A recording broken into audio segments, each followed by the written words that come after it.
Hello, and welcome back to another video. If you're looking for recommendations on what manhwa to read, then here are some that I've read recently that might be of interest.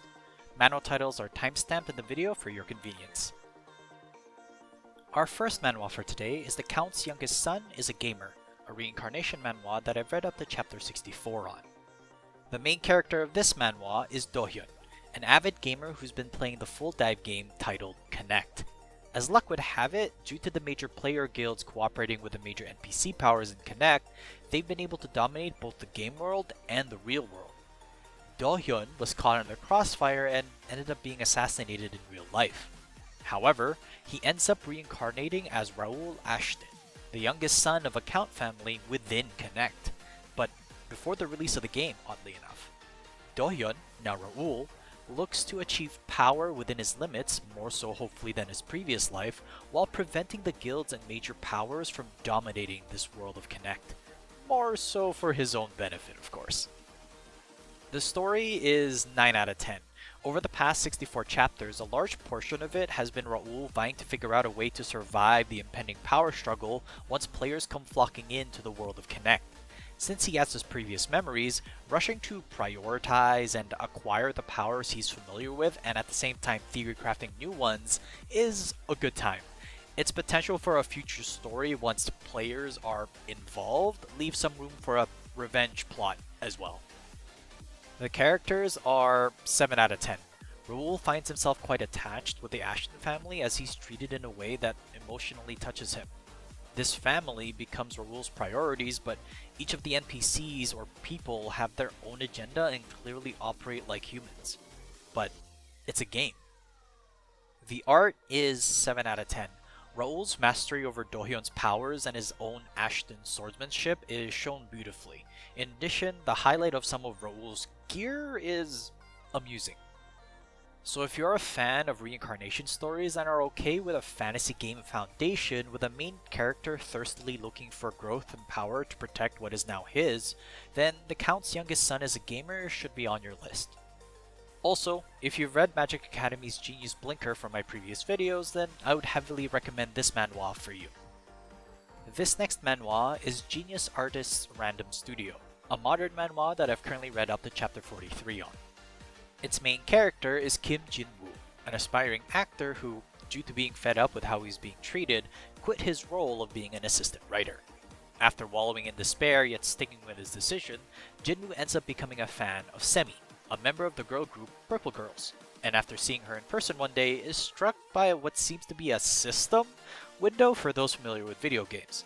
It seems with this new power, he's able to write scripts that will do well. One weird note, he has to be in specific places to be able to write these scripts from the system. The story is 6 out of 10. The premise is interesting considering that the locations can be quite comedic and entertaining by themselves. The productions that come from these scripts allow for expression and variety, but overall there's some repetitiveness that may disinterest readers at certain points. The characters are 8 out of 10. The emphasis being given to Jin-woo's scripts utilizes actors not for their popularity but their fit and potential as actors for the specific script. This ends up causing Jin-woo and those around him headaches as the fit for the role actors, at least with the minimal set I've seen so far, are rookies or not as established yet.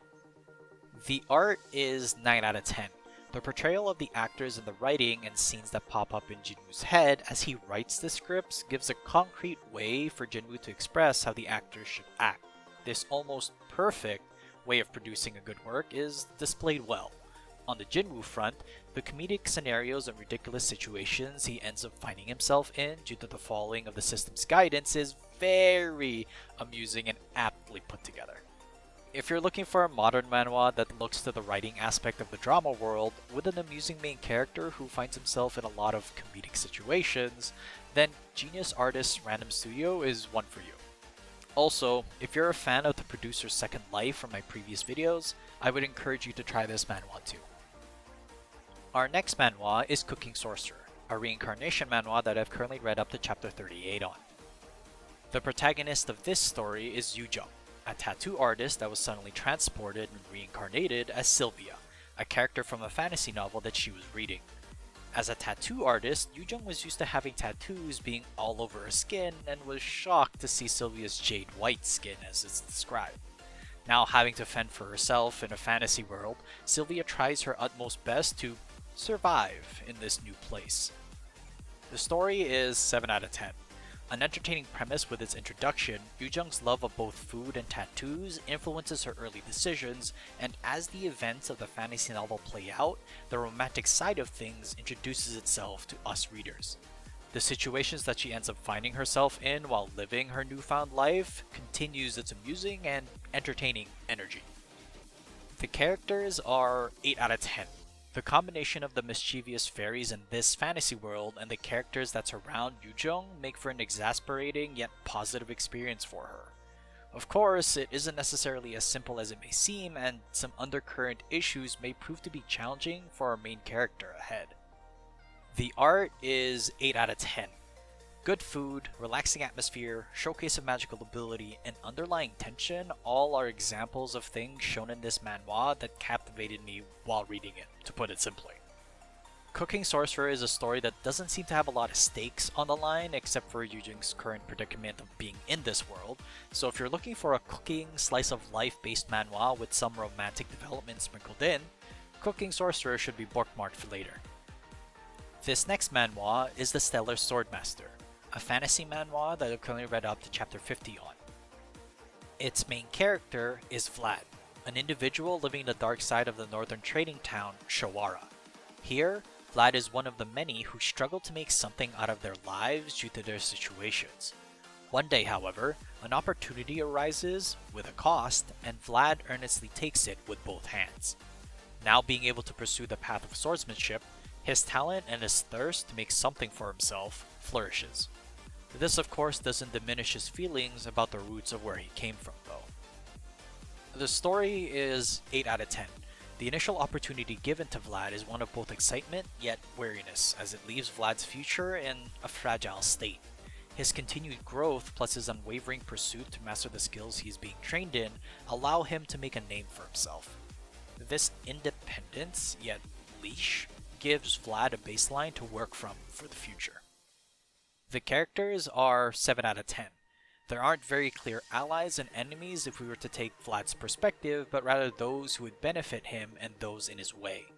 There are truly very few who are even regarded as being close to someone of his origin, background, and personality.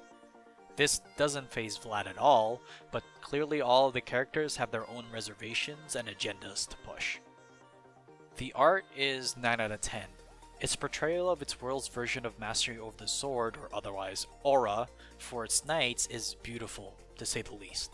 Vlad's growth in this aspect, swordsmanship and aura, is displayed wonderfully as he contends with others who are just as trained, but not as hungry as Vlad for victory in certain cases.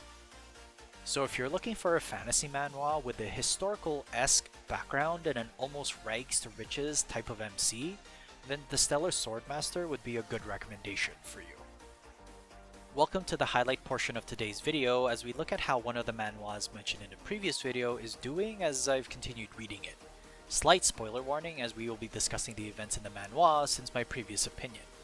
Today's highlight is To Be an Actor, which I've now read up to chapter 94 on. Info card and description will have links to my original opinion. Our main character, Jang Yong-guk, has been getting himself involved in a variety of different challenging aspects of his life since we last saw him. He ended up getting cast into a historical drama this time around, although I found it to be a little interesting as he ends up having to depict twin brothers, who have completely different upbringing and personalities. Yong-guk's talent will surely shine brighter after this production is made. The other challenge Yong-guk has gotten himself into is of course getting into the law school at Seoul National University, or SNU. For those who are unaware, SNU in real life is quite the competitive university to get into, showcasing how much effort Yong-guk is putting into this. The balancing act of being a student yet also a famous actor must be daunting. All my previous scores for this manhwa were 8 out of 10. This stays the same for the characters and the art, as while I don't really find any of Yong-guk's modern life interesting anymore, as his earnest approach to the second chance is paying itself off. His relationship with his mom, to his success as an actor, and his outlook on life in general are just some examples. What I do find interesting now are the depictions and roles that Jungkook gets casted in and what type of character that he will bring to life once filming starts. The only score that changes, and it is related to why the characters and art stayed the same for scores, is that these roles that Jungkook is getting are not as easy or typecasted from his previous roles. Challenges still finds him, but instead of shying away, he welcomes it. This fervent attitude gives a lasting impression, and this mixed with everything else of what I've already talked about, like SNU and his relationships, makes the story go to a 9 out of 10. If it isn't apparent already, To Be an Actor has become one of my favorite of the acting genre manhwas that I've had the pleasure of reading. Cheers to Jungkook's continued success and maybe even some more happiness for his mom. Would you agree or would you not? Write down in the comment section down below your thoughts on To Be an Actor. Thanks so much for watching. Please like and subscribe if you enjoy the content. Write in the comment section down below what manhwa and manga you've been reading and I might just take a look. Till next time though, have a good read.